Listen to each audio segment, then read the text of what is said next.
A half-dozen suspects accused of taking part in the crimes leading up to the murder of Brent Luttrell at his home in northern Kent County early last month. And tonight, most of those suspects are talking with us about what happened.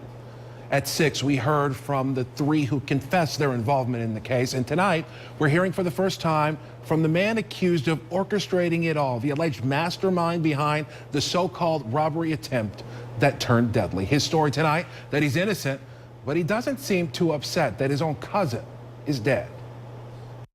He wasn't there that night, but he's accused of playing a big part in what happened. His name is Christopher Duncan. I had nothing to do with it. Today, he denies claims he knew anything. Family members suspect otherwise, though, and so do police. Duncan is Brent Luttrell's cousin, and he admits he was having issues with Luttrell. We were beefing at the time. He says Luttrell started dating his girlfriend and mother to his children. He was mad, but not enough to kill, he says. As soon as it happened, they was all pointing the fingers at me, man. I mean, of course, I don't want him dead. I never wanted him dead. He stands charged with conspiracy to commit armed robbery, while 4 of his co-defendants stand charged with murder. Tyler Roan and Kevin Berry, 2 of the 4 up on murder charges. They both say they never expected it to go that far. Roan says he was driving the getaway car, was waiting outside when Brent Luttrell came running toward him.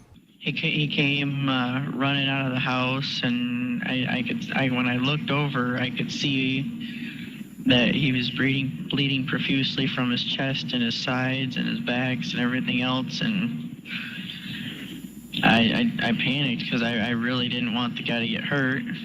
Barry admits he was in the house armed with a gun, but denies firing his weapon. He says after shooting Luttrell and his dog in the house, they got away with nothing of the $80,000 they came for. We left with less gas in the car, dead dog, and Mr. Luttrell dead in the street.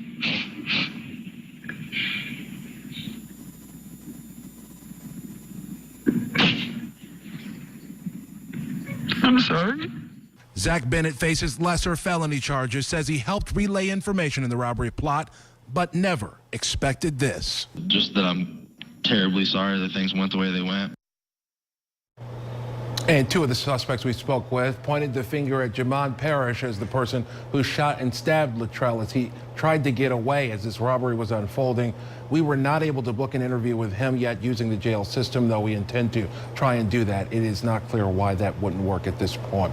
Another suspect, Isaac Fezzi, did show up for our interview, but as we started to ask him questions, he hung up the phone, got up, walked away, declined to comment for our story. All the men have court dates over the next few weeks, and of course, this is a case we will continue to follow closely.